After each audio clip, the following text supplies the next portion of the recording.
है एक छोटे पैसेंजर प्लेन से जो अमेरिका की तरफ जा रहा था। उसी दौरान एक यात्री हैरान होकर फ्लाइट अटेंडेंट से पूछता है कि आखिर फ्लाइट का रूट अचानक क्यों बदल दिया गया। फ्लाइट अटेंडेंट उसे समझाती है कि असली रूट पर मौसम बहुत खराब है, इसलिए पायलट ने खुद फैसला लेकर रास्ता बदल दिया है और अब विमान अमेज़न के ऊपर से उड़ान भरेगा। चूंकि इस फ्लाइट में केवल 8 यात्री थे, इसलिए किसी ने इस बात को ज्यादा गंभीरता से नहीं लिया। लेकिन कुछ देर बाद अचानक पूरा विमान जोर जोर से हिलने लगता है। पायलट नोटिस करता है कि अचानक विमान का जीपीएस सिस्टम काम करना बंद कर चुका है, यहाँ तक कि कंट्रोल पैनल भी रिस्पॉन्ड नहीं कर रहा। पायलट तुरंत बेस स्टेशन से संपर्क करने की कोशिश करता है, लेकिन उसकी कोशिश भी नाकाम हो जाती है क्योंकि रेडियो कम्युनिकेशन सिस्टम भी बंद हो चुका था। लेकिन सबसे अजीब बात यह थी कि पायलट को जैसे पहले से अंदाजा था कि कुछ गलत होने वाला है। वो किसी तरह विमान को संभालते हुए अपने फोन से एक आखिरी वीडियो रिकॉर्ड करने लगता है। उस वीडियो में वो कहता है कि इस विमान में ऐसे बड़े बड़े राज छिपे हैं जिन्हें देखकर उसे पहले ही शक हो गया था कि कोई बड़ा हादसा हो सकता है। अब विमान तेजी से नीचे गिरने लगता है। सामने घना जंगल और ऊंचे पहाड़ दिखाई दे रहे थे।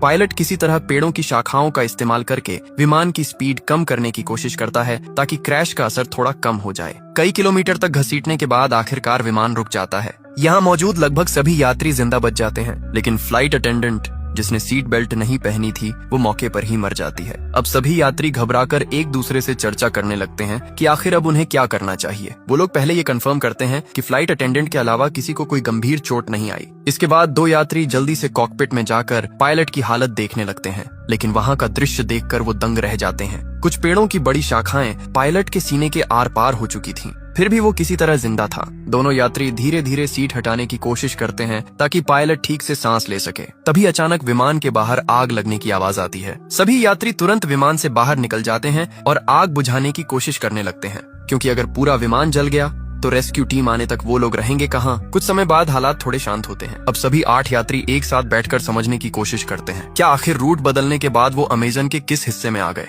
किसी के फोन में कोई सिग्नल नहीं था, मतलब इस घने जंगल में सैटेलाइट फोन के बिना बाहर की दुनिया से संपर्क करना लगभग नामुमकिन था। ये जंगल सैकड़ों मील तक फैला हुआ था, यहाँ से पैदल निकलना भी असंभव जैसा था। सबसे बड़ी समस्या ये थी कि बाहर किसी को ये तक नहीं पता कि उनका विमान यहाँ क्रैश हुआ है, मतलब कोई उन्हें ढूंढने भी नहीं आएगा। तभी यात्रियों में से एक आदमी जिसका नाम जैक था सबका परिचय जानने की बात करता है। वो कहता है कि अगर सब एक दूसरे को समझेंगे तभी मिलकर सही फैसला ले पाएंगे कि आगे क्या करना है। जैक अपना परिचय देते हुए बताता है कि वो एक इंश्योरेंस इन्वेस्टिगेटर है। उसका काम लोगों को इंश्योरेंस फ्रॉड करने से रोकना है। वो अपना एक केस खत्म करके अमेरिका वापस लौट रहा था। इसके बाद दूसरा यात्री अपना नाम केविन बताता है। वो पेशे से एक डॉक्टर था। केविन बताता है कि कई साल डॉक्टर रहने के बाद उसने मेडिकल इक्विपमेंट का बिजनेस शुरू किया है और उसी काम से वो वापस अमेरिका जा रहा था। डॉक्टर केविन पायलट की हालत देखकर समझ जाता है कि उसकी वोकल कॉर्ड डैमेज हो चुकी है, इसलिए वो बोल नहीं पा रहा। लेकिन वही इकलौता इंसान था जो शायद उन्हें यहाँ से बाहर निकाल सकता था, इसलिए उसे हर हाल में बचाना जरूरी था।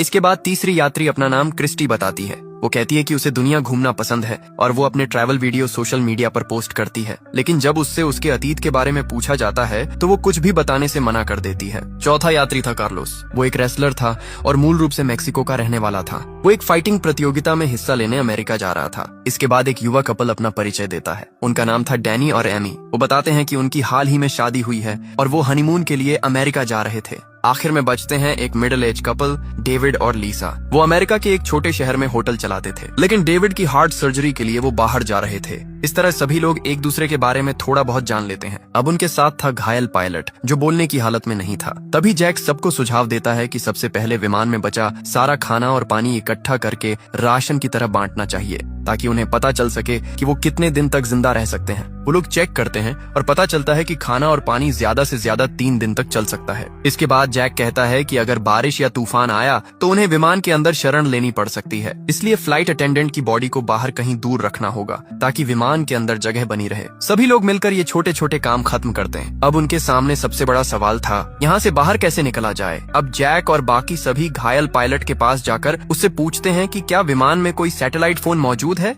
जिससे वो बाहर मदद के लिए संपर्क कर सकें। साथ ही वो ये भी जानना चाहते थे कि आखिर विमान अपने असली रूट से हटकर इस जंगल में कैसे आ गया और बिना किसी खराब मौसम के अचानक क्रैश कैसे हो गया। पायलट कुछ बोलने की कोशिश करता है। ऐसा लग रहा था जैसे वो कोई बड़ा राज जानता हो, लेकिन बोल ना पाने की वजह से वो कुछ भी बता नहीं नहीं पाता। तभी जैक कहता है कि चूंकि केविन एक डॉक्टर है इसलिए उसे पायलट का इलाज करना चाहिए, लेकिन केविन तुरंत मना कर देता है। वो कहता है कि पायलट को बचाने के लिए सर्जरी करनी पड़ेगी और इस जंगल में उसके पास ना तो सही मेडिकल उपकरण है और ना ही दवाइयाँ। अगर वो अभी सर्जरी करेगा तो शायद पायलट और जल्दी मर जाएगा। इसलिए सभी फैसला करते हैं कि फिलहाल पायलट के ठीक होने का इंतजार करना ही बेहतर होगा। उधर लीसा विमान से खाना निकालकर सभी में थोड़ा थोड़ा बांट देती है। खाना खाने के बाद सभी लोग उम्मीद करने लगते हैं कि शायद वो यहाँ से बाहर निकल पाएंगे। तभी क्रिस्टी पास के एक ऊंचे पहाड़ की तरफ देखते हुए कहती है कि शायद अगर वो लोग ऊपर चढ़ जाएं तो किसी फोन में सिग्नल आ सकता है, इसलिए उन्हें वहां जाकर कोशिश करनी चाहिए। लेकिन तब तक शाम हो चुकी थी, इसलिए सभी तय करते हैं कि अगली सुबह वो पहाड़ की तरफ जाएंगे। तभी पायलट की हालत अचानक और खराब होने लगती है, यहाँ तक कि केविन जो अब तक कुछ नहीं कर रहा था वो भी समझ जाता है कि अगर कुछ नहीं किया गया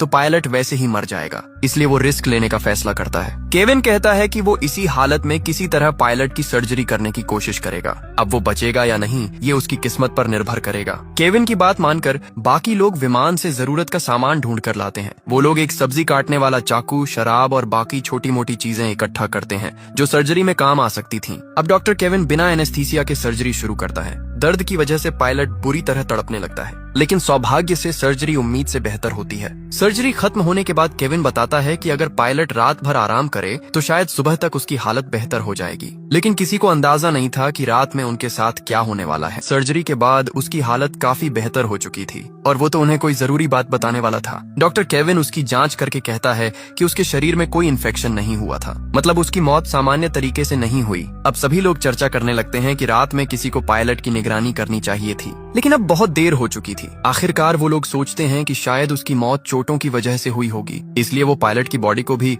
फ्लाइट अटेंडेंट की बॉडी के पास एक पेड़ के नीचे रख आते हैं, ताकि अगर कभी कोई रेस्क्यू टीम यहाँ पहुँचे तो दोनों की बॉडी उनके परिवार तक पहुँचाई जा सके। लेकिन किसी का ध्यान नहीं जाता कि पायलट की जेब से उसका फोन नीचे गिर चुका था और डैनी चुपचाप वो फोन उठा लेता है। जब एमी उससे इसके बारे में पूछती है तो डैनी उसे किसी को कुछ न बताने के लिए कहता है, क्योंकि अब उसे किसी पर भरोसा नहीं रहा था। इसके बाद डैनी अकेले पायलट की बॉडी के पास जाता है और उसका एक उंगली काट लेता है ताकि फिंगरप्रिंट से फोन अनलॉक किया जा सके। उधर मिडिल एज कपल डेविड और लीसा आपस में बात कर रहे होते हैं। लीसा अपने पति से कहती है कि उसे नहीं लगता पायलट की मौत सामान्य थी। वो पहले एक अस्पताल में नर्स रह चुकी थी और उसने एक बार एक मरीज को दम घुटने से मरते देखा था। लीसा बताती है कि पायलट का चेहरा भी उसी मरीज की तरह काला पड़ गया था, मतलब किसी ने जानबूझकर उसकी सांस रोकी थी। लेकिन उसने ये बात बाकी लोगों को नहीं बताई, क्योंकि साफ था कि उन 8 लोगों में से ही कोई एक कातिल था। डेविड हैरान होकर पूछता है कि आखिर कोई यात्री पायलट को क्यों मारेगा, लेकिन लीसा कहती है कि अब उन्हें ये पता लगाना होगा और अब से उन्हें बहुत सावधान रहना होगा। उन्हें खुद के अलावा किसी पर भरोसा नहीं करना चाहिए। इसी दौरान लीसा को अचानक महसूस होता है कि कोई उनकी बातें सुन रहा है, इसलिए वो तुरंत बात करना बंद कर देती है। उधर ट्रैवलर क्रिस्टी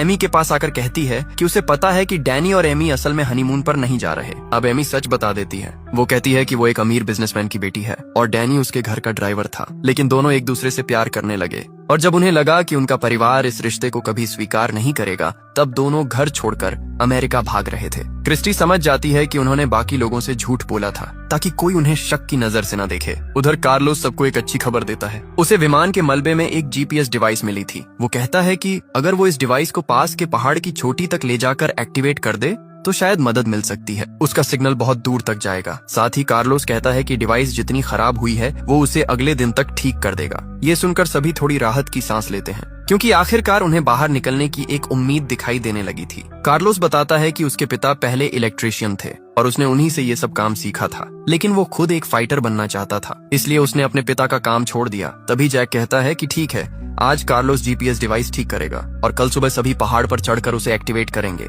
लेकिन तभी लीसा एक बुरी खबर देती है। वो बताती है कि उनका खाना चोरी हो गया है। हालांकि उन्हें यहाँ फंसे सिर्फ एक दिन हुआ था। जो खाना 3 दिन तक चलना था वो लगभग खत्म हो चुका था। अब जैक और क्रिस्टी तुरंत विमान के अंदर जाकर जांच करने लगते हैं कि आखिर खाना किसने चुराया। उन्हें समझ आ जाता है कि किसी ने जानबूझकर राशन खत्म किया है। इसी दौरान जैक नोटिस करता है कि क्रिस्टी बहुत प्रोफेशनल तरीके से जांच कर रही है। तब वो कहता है कि वो कोई साधारण ट्रैवलर नहीं हो सकती, क्योंकि आम इंसान इस तरह जांच नहीं करता। तब आखिरकार क्रिस्टी सच बताती है। वो असल में एक रिपोर्टर थी जो अलग अलग देशों में जाकर गैंग्स और अपराधियों का पर्दाफाश करती थी। इसीलिए उसने अपने बारे में झूठ बोला था ताकि अगर यात्रियों में कोई अपराधी हो तो वो उस पर हमला न करे। मतलब वहाँ मौजूद हर इंसान अपने अतीत के बारे में कुछ न कुछ छिपा रहा था। अब क्योंकि उनके पास खाने और पानी की कमी हो चुकी थी, इसलिए कार्लोस को जीपीएस डिवाइस ठीक करने के लिए छोड़कर बाकी सभी लोग जंगल में खाने और पानी की तलाश में निकल पड़ते हैं। चलते चलते उन्हें रास्ते में नीले रंग के कुछ मशरूम दिखाई देते हैं। क्रिस्टी अपने रिपोर्टिंग अनुभव से तुरंत समझ जाती है कि ये जहरीले मशरूम हैं और इन्हें खाने से कुछ घंटों में इंसान की मौत हो सकती है। वो सभी को चेतावनी देती है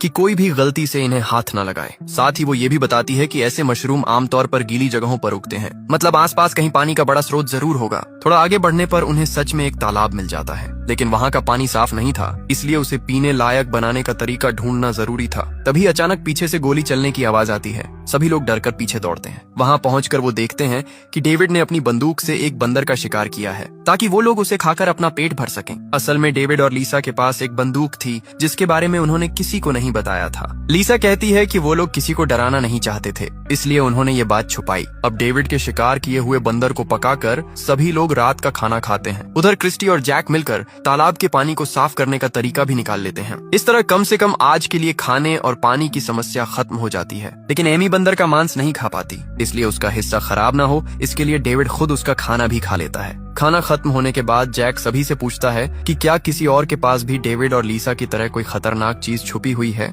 क्योंकि अब हर किसी को सब कुछ जानने का हक था। तब कार्लोस अपना बैग खोल कर दिखाता है। उसके पास सिर्फ उसका फाइटिंग मास्क था जो उसकी फाइटर पहचान को रिप्रेजेंट करता था। साथ ही वो कहता है कि कल वो लोग जीपीएस डिवाइस के जरिए मदद के लिए सिग्नल भेज देंगे, इसलिए फिलहाल उन्हें एक दूसरे से डरने की जरूरत नहीं है। लेकिन उसी रात जब सभी लोग सो रहे थे, अचानक डेविड की तबीयत खराब होने लगती है और दूर अंधेरे में कोई इंसान छिपकर ये सब देख रहा था। अब वही रहस्यमयी इंसान अपना सैटेलाइट फोन निकालता है और किसी लड़की को कॉल करता है। वो कहता है कि उनका प्लान अब तक पूरी तरह सफल रहा है और वो इसे और तेजी से आगे बढ़ाएगा। मतलब उन यात्रियों में से किसी एक के पास सैटेलाइट फोन मौजूद था, लेकिन उसने जानबूझकर उसे सबसे छुपा रखा था और शायद वही शुरू से ये सब कर रहा था। लेकिन क्यों, ये अभी भी एक बड़ा रहस्य था। अगली सुबह सभी लोग लीसा के रोने की आवाज सुनकर जागते हैं, क्योंकि रात में डेविड की मौत हो चुकी थी। डॉक्टर केविन उसकी जांच करके बताता है कि उसके मुंह से झाग निकल रहा है, मतलब उसे फूड पॉइजनिंग हुई थी और शायद उसे वही जहरीले मशरूम खिलाए गए थे जो उन्होंने पिछले दिन जंगल में देखे थे। ये सुनते ही लीसा गुस्से में आ जाती है। वो सभी पर चिल्लाने लगती है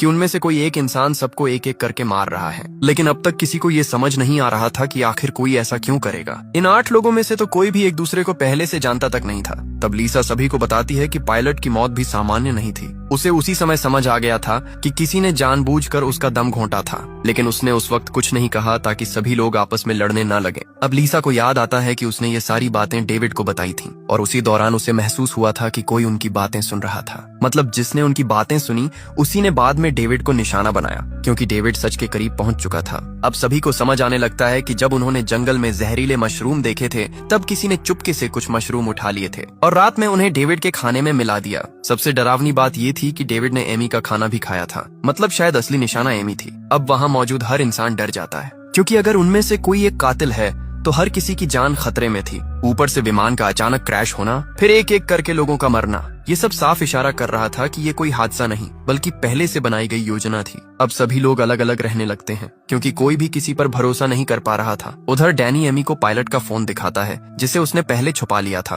उस फोन में पायलट की आखिरी वीडियो रिकॉर्डिंग मौजूद थी। वीडियो में पायलट खुद कह रहा था कि विमान में कोई बहुत बड़ा राज छुपा हुआ है और विमान को जानबूझकर क्रैश करवाया गया है। डैनी और एमी वो वीडियो बाकी सभी को भी दिखा देते हैं। अब सभी पूरी तरह यकीन कर लेते हैं कि यहाँ सच में कोई बड़ा खेल चल रहा है और पिछले दोनों लोगों की मौत महज हादसा नहीं थी। इसी दौरान कार्लोस बताता है कि उसने आखिरकार जीपीएस डिवाइस ठीक कर ली है। अब उन्हें सिर्फ पहाड़ की चोटी तक पहुंचकर उसे एक्टिवेट करना था, लेकिन अब कोई किसी पर भरोसा नहीं कर रहा था, क्योंकि अगर असली कातिल उनके बीच मौजूद था तो वो कभी नहीं चाहेगा कि मदद पहुंचे। अगर जीपीएस चालू हो गया तो सभी लोग यहाँ से बच निकलेंगे। अब सभी चर्चा करने लगते हैं कि पहाड़ पर कौन जाएगा और कौन नीचे कैंप की सुरक्षा करेगा। आखिरकार जैक कहता है कि वो नीचे रहकर कैंप संभालेगा, जबकि कार्लोस, डॉक्टर केविन और क्रिस्टी पहाड़ पर जाकर जीपीएस डिवाइस इंस्टॉल करेंगे। तीनों लोग अब डिवाइस लेकर पहाड़ की तरफ बढ़ने लगते हैं। उनका प्लान साफ था, अगर उनमें से कोई एक कातिल निकला तो बाकी 2 लोग मिलकर उसे संभाल लेंगे। उधर चढ़ाई के दौरान कार्लोस च्यूइंग गम चबाने लगता है। तभी क्रिस्टी उसके गम के रैपर को देखकर समझ जाती है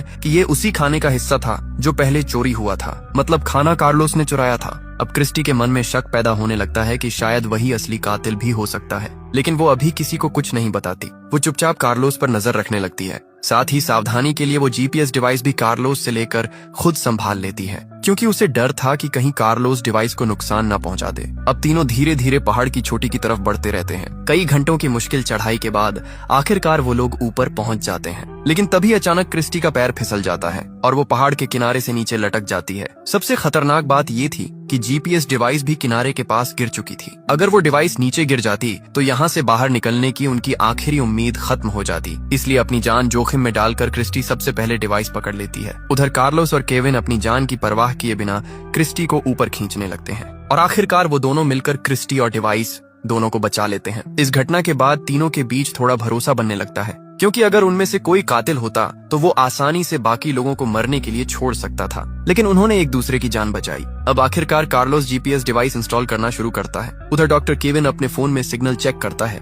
लेकिन अब भी कोई नेटवर्क नहीं था। मतलब अब उनकी आखिरी उम्मीद सिर्फ यही जीपीएस डिवाइस थी। कुछ देर बाद कार्लोस खुश होकर बताता है कि डिवाइस आखिरकार एक्टिवेट हो चुकी है और कुछ घंटों में उसका सिग्नल दूर तक पहुंच जाएगा। अब सूरज डूबने लगा था, इसलिए तीनों वापस कैंप की तरफ लौटने लगते हैं। उधर नीचे कैंप में मौजूद बाकी लोग अब एक दूसरे पर बिल्कुल भरोसा नहीं कर पा रहे थे। लीसा अपनी बंदूक लेकर जैक को दूर रहने के लिए कहती है, क्योंकि अपने पति की मौत के बाद अब उसे हर इंसान पर शक होने लगा था। उधर डैनी भी एमी पर गुस्सा करने लगता है। वो एमी से कहता है कि अब से वो किसी और से बात नहीं करेगी और हर चीज वही संभालेगा। लेकिन अब एमी खुद डैनी पर शक करने लगी थी। उसे लगने लगा कि शायद उसने अपने ड्राइवर के साथ भागकर बहुत बड़ी गलती कर दी, क्योंकि वो डैनी के अतीत के बारे में कुछ भी नहीं जानती थी। वो सिर्फ प्यार में अंधी होकर उसके साथ भाग आई थी और अब इस जंगल में एक एक करके लोग मर रहे थे। एमी की बातें सुनकर डैनी गुस्से में चिल्लाने लगता है। वो कहता है कि अगर वो ना होता तो एमी अब तक मर चुकी होती। डैनी का ये रूप देखकर एमी डर जाती है, क्योंकि उसने पहले कभी उसे इतना गुस्से में नहीं देखा था। अब उसे अपने फैसले पर पछतावा होने लगता है। इसी बीच नीचे मौजूद चारों लोग एक दूसरे को शक की नजर से देखते रहते हैं। कुछ देर बाद पहाड़ से लौटकर कार्लोस, केविन और क्रिस्टी वापस कैंप पहुंचते हैं। वो बताते हैं कि जीपीएस डिवाइस सही तरीके से एक्टिवेट हो चुकी है और अगर किस्मत अच्छी रही तो अगले दिन तक कोई न कोई रेस्क्यू टीम वहां पहुंच जाएगी। अब बचे हुए सातों लोग अजीब खामोशी में रात का खाना खाते हैं। हर कोई बस यही सोच रहा था कि किसी तरह उन्हें सिर्फ अगली सुबह तक जिंदा रहना है। रात होते ही सभी सो जाते हैं, लेकिन कार्लोस अकेले अपनी फाइटिंग प्रैक्टिस शुरू कर देता है। वो अपनी प्रतियोगिता के लिए तैयारी पूरी करना चाहता था। कार्लोस अपने सपनों को लेकर इतना जुनूनी था कि इस भयानक हालत में भी उसका ध्यान सिर्फ प्रैक्टिस पर था। इसी वजह से उसने पहले खाना भी चुराया था ताकि उसकी डाइट खराब ना हो। लेकिन तभी अचानक कार्लोस देखता है कि सामने अंधेरे में कोई काले कपड़ों में खड़ा है और सबसे डरावनी बात यह थी कि उस इंसान ने कार्लोस का फाइटिंग मास्क पहन रखा था। कुछ समझ पाता उससे पहले ही वो रहस्यमय इंसान कार्लोस पर चाकू से हमला कर देता है और कुछ ही सेकंड में कार्लोस की हत्या हो जाती है। अगली सुबह जब सभी उठते हैं तो कार्लोस कहीं दिखाई नहीं देता। तब जैक कहता है कि उन्हें अलग अलग होकर उसे ढूंढना चाहिए, लेकिन डॉक्टर केविन याद दिलाता है कि अगर जीपीएस डिवाइस काम कर रही है तो अब तक रेस्क्यू टीम आ जानी चाहिए थी। उन्हें नहीं पता था कि रात में किसी ने चुपके से जीपीएस डिवाइस की वायर काट दी थी, मतलब कोई सिग्नल बाहर जा ही नहीं रहा था। इस सच्चाई से अनजान बाकी लोग जंगल में कार्लोस को ढूंढने निकल पड़ते हैं, लेकिन काफी देर तक खोजने के बाद भी कार्लोस कहीं नहीं मिलता। तब केविन कहता है कि उन्हें दोबारा पहाड़ पर जाकर जीपीएस डिवाइस चेक करनी चाहिए। क्रिस्टी भी उसके साथ जाने को तैयार हो जाती है, क्योंकि अब किसी को अकेले भेजना बहुत खतरनाक था। दोनों पहाड़ की तरफ बढ़ने लगते हैं। रास्ते में अचानक उन्हें आसमान में बहुत सारे पक्षी एक जगह मंडराते दिखाई देते हैं। ये देखकर दोनों समझ जाते हैं कि वहाँ जरूर कुछ हुआ है, इसलिए वो पहाड़ की तरफ जाने के बजाय उसी दिशा में बढ़ने लगते हैं और वहाँ पहुंचकर उनका दिल दहल जाता है, क्योंकि वहाँ कार्लोस की लाश पड़ी थी। किसी ने पिछली रात उसकी हत्या करके उसकी बॉडी वहाँ फेंक दी थी। अब केविन और क्रिस्टी वापस कैंप लौटते हैं और बाकी लोगों को बताते हैं कि उन्होंने एक और साथी खो दिया है। अब सभी का शक सीधे डैनी और एमी पर जाने लगता है, क्योंकि पिछली रात कार्लोस उन्हीं दोनों के सबसे पास सोया था। हालांकि डैनी समझाने की कोशिश करता है कि वो ऐसा क्यों करेगा, लेकिन अब हर किसी के दिमाग में एक ही सवाल घूम रहा था, अगर उनमें से कोई एक कातिल है तो आखिर उसका मकसद क्या है? वो एक एक करके सबको क्यों मार रहा है? तभी लीसा बताती है कि पिछली रात उसकी बंदूक की सारी गोलियां चोरी हो गईं। उसके पास अब सिर्फ एक आखिरी गोली बची थी जो उसकी जेब में थी। ये सुनकर केविन कहता है कि जब उसने डैनी का इलाज किया था तब उसने उसकी पीठ पर एक टैटू देखा था, और ऐसा टैटू आमतौर पर गैंग के लोग बनवाते हैं, मतलब डैनी किसी गैंग से जुड़ा हो सकता है। ऊपर से एमी भी उसके अतीत के बारे में कुछ नहीं जानती थी, इसलिए शक और बढ़ जाता है। लेकिन डैनी कहता है कि वो टैटू उसने खुद नहीं बनवाया था, उसे झूठे केस में जेल भेजा गया था और वहाँ गैंग के लोगों ने जबरदस्ती उसके शरीर पर वो टैटू बना दिया। वो कहता है कि जेल से निकलने के बाद उसने अपनी जिंदगी बदलने की कोशिश की और तभी उसे एमी के घर ड्राइवर की नौकरी मिली। वहीं उसे एमी से प्यार हो गया। डैनी साफ कहता है कि वो अपराधी नहीं है और वो ये सब नहीं कर रहा। साथ ही वो एमी को ये भी बताता है कि शुरुआत में वो उसके पैसों की तरफ आकर्षित हुआ था, लेकिन बाद में उसे सच में एमी से प्यार हो गया और अब वो उसे बचाने के लिए कुछ भी कर सकता है। इसी दौरान शाम हो जाती है और अचानक जंगल में तेज तूफान और भारी बारिश शुरू हो जाती है। सभी लोग भागकर वापस विमान के अंदर आ जाते हैं, लेकिन तभी उन्हें आखिरकार वो चीज दिखाई देती है जिसकी वजह से शायद ये सब हो रहा था। बारिश के कारण विमान की छत का एक हिस्सा टूट जाता है और वहाँ से कई बड़े बैग नीचे गिरते हैं। जब जैक छत हटाकर ठीक से देखता है तो सभी दंग रह जाते हैं, क्योंकि उन बैग्स के अंदर सफेद रंग के कई पैकेट भरे हुए थे। सभी तुरंत समझ जाते हैं कि ये ड्रग्स हैं और उनकी कीमत करोड़ों में होगी। अब धीरे धीरे सारी बातें साफ होने लगती हैं। एयरलाइन असल में सामान्य यात्रियों की आड़ में ड्रग्स की तस्करी कर रही थी। शायद इसी वजह से उनकी फ्लाइट टिकट बाकी फ्लाइट से इतनी सस्ती थी। अब डैनी, जिसने पहले गैंग के साथ काम किया था, वो तुरंत पहचान जाता है कि ये बहुत बड़ा ड्रग ऑपरेशन है। उसे समझ आ जाता है कि शायद एयरलाइन का राज किसी तरह लीक हो गया था और इसलिए विमान को जानबूझकर इस जंगल में क्रैश करवाया गया। अब सभी ये समझ जाते हैं कि उनके बीच मौजूद कातिल शायद इन ड्रग्स पर कब्जा करना चाहता था, लेकिन फिर भी कई सवाल बाकी थे। अगर मकसद सिर्फ ड्रग्स हासिल करना था तो फिर बाकी लोगों को मारने की क्या जरूरत थी। इसी बीच अचानक एमी डरकर विमान से बाहर भाग जाती है। उसे लगता है कि जिसने भी ये सब किया है वो अब उन्हें भी मार देगा। तब डैनी तुरंत उसके पीछे भागता है। उधर केविन कहता है कि किसी को अकेले बाहर नहीं जाना चाहिए। इसके बाद लीसा भी बंदूक लेकर एमी को ढूंढने बाहर निकलती है। बाहर तेज बारिश और तूफान की वजह से कुछ भी साफ सुनाई नहीं दे रहा था। लीसा जंगल में एमी को ढूंढ रही होती है, तभी पीछे से वही रहस्यमयी कातिल उस पर हमला कर देता है। वो चाकू से लीसा पर कई वार करता है। मरने से पहले लीसा उसकी नकाब हटाने की कोशिश करती है ताकि उसका चेहरा देख सके, लेकिन वो सफल नहीं हो पाती और कुछ ही पलों में लीसा की भी मौत हो जाती है। अगली सुबह जब बाकी लोग लीसा की लाश देखते हैं तो सभी पूरी तरह टूट जाते हैं। उन्होंने लाख कोशिश की, लेकिन कातिल बार बार किसी न किसी को मार रहा था। अब वहाँ मौजूद हर इंसान दूसरे पर शक करने लगता है, लेकिन किसी के पास कोई पक्का सबूत नहीं था। तभी अचानक क्रिस्टी अपनी बंदूक जैक की तरफ तान देती है। वो कहती है कि उसे जैक के सामान से लीसा की बंदूक की चोरी हुई गोलियां मिली हैं, मतलब जैक ही असली कातिल हो सकता है। लेकिन क्रिस्टी के पास सिर्फ यही सबूत नहीं था, उसे जैक के बैग से एक सैटेलाइट फोन भी मिला था। अब क्रिस्टी पूरी तरह यकीन कर चुकी थी कि जैक ही ये सब कर रहा है। हालांकि जैक खुद को बेगुनाह बताता है। वो कहता है कि हाँ, उसने लीसा की बंदूक से गोलियां निकाली थीं, लेकिन उसने ऐसा इसलिए किया क्योंकि उसे लगा था कि लीसा ही कातिल है। वो सिर्फ बाकी लोगों की सुरक्षा चाहता था। लेकिन सैटेलाइट फोन उसका नहीं था। जैक कहता है कि असली कातिल ने ही उसे फंसाने के लिए वो फोन उसके बैग में रखा है। तभी केविन जल्दी से कहता है कि उन्हें उस सैटेलाइट फोन से तुरंत मदद मांगनी चाहिए, लेकिन क्रिस्टी बताती है कि वो पहले ही कोशिश कर चुकी है। फोन में एक पासवर्ड लगा हुआ है और बिना पासवर्ड के वो इस्तेमाल नहीं हो सकता। अब क्योंकि फोन जैक के बैग से मिला था, इसलिए सभी को लगता है कि पासवर्ड सिर्फ जैक को ही पता होगा। लेकिन जैक बार बार कहता है कि फोन उसका नहीं है और उसे कोई पासवर्ड नहीं पता। अब डैनी गुस्से में जैक पर हमला कर देता है, लेकिन केविन उसे रोकते हुए कहता है कि अगर उन्होंने जैक को मार दिया तो फिर फोन कभी अनलॉक नहीं होगा और तब वो लोग यहाँ से बाहर नहीं निकल पाएंगे। इसलिए फिलहाल जैक को जिंदा रखना जरूरी था। इसके बाद वो लोग जैक को बांध देते हैं। अब बचे हुए 4 लोग फैसला करते हैं कि किसी को जैक से सच उगलवाना होगा और आखिरकार ये जिम्मेदारी डॉक्टर केविन को दी जाती है। केविन जैक के पास जाकर एक बार फिर उससे पासवर्ड पूछता है, लेकिन जैक फिर वही कहता है कि उसे कुछ नहीं पता। अब मजबूर होकर केविन उसे टॉर्चर करना शुरू कर देता है। वो उसके नाखून उखाड़ने लगता है। उधर उसी समय क्रिस्टी, डैनी और एमी पहाड़ पर लगे जीपीएस डिवाइस को चेक करने निकलते हैं। वहाँ पहुंचकर वो लोग देखकर दंग रह जाते हैं, क्योंकि किसी ने जीपीएस डिवाइस की वायर निकाल दी थी।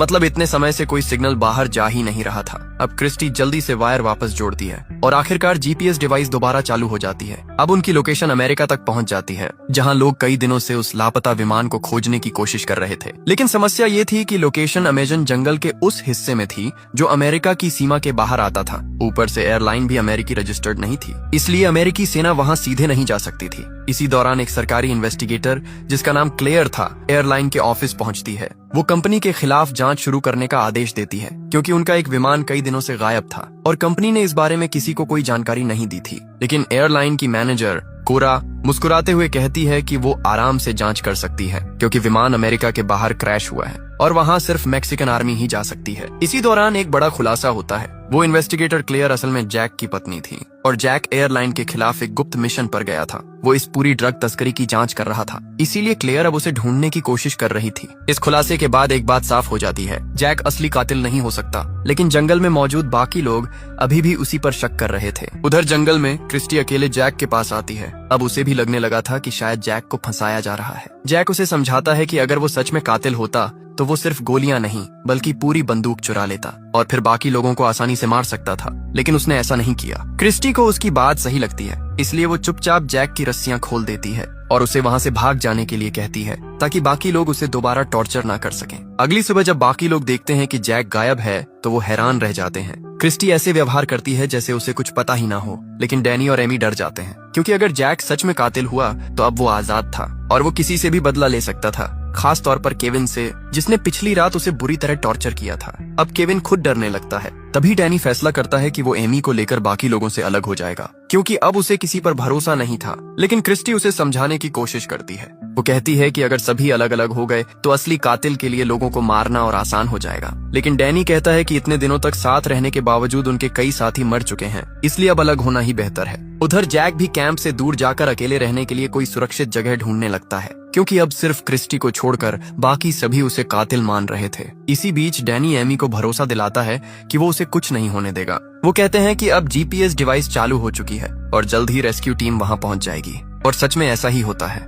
मैक्सिकन आर्मी को आखिरकार उनका सिग्नल मिल जाता है। अब सेना की एक टीम हेलीकॉप्टर लेकर अमेजन जंगल की तरफ रवाना हो जाती है। उधर जंगल में डैनी और एमी एक साथ बैठे हुए थे जबकि बाकी लोग अलग अलग दिशाओं में चले गए थे। तभी अचानक पूरे जंगल में कई गोलियों की आवाज गूंजती है। ये आवाज सुनकर बाकी सभी लोग तेजी से वापस कैंप की तरफ दौड़ते हैं, लेकिन वहां पहुंचकर उनके होश उड़ जाते हैं क्योंकि डैनी और एमी दोनों जमीन पर पड़े थे। किसी ने पीछे से गोली मारकर दोनों की हत्या कर दी थी। अब जंगल में सिर्फ 3 लोग बचे थे, क्रिस्टी, डॉक्टर केविन और जैक। तीनों एक दूसरे को शक भरी नजरों से देखने लगते हैं क्योंकि अब साफ था कि असली कातिल इन्हीं 3 लोगों में से कोई एक है, वही इंसान जिसने शुरू से एक एक करके सबको मारा। उधर दूसरी तरफ सेना का हेलीकॉप्टर भी धीरे धीरे उसी लोकेशन की तरफ बढ़ रहा था। आगे की कहानी में और भी बड़े ट्विस्ट सामने आएंगे जहां पता चलेगा कि असली कातिल कौन है और आखिर इस पूरे प्लेन क्रैश के पीछे असली मास्टरमाइंड कौन था। बाकी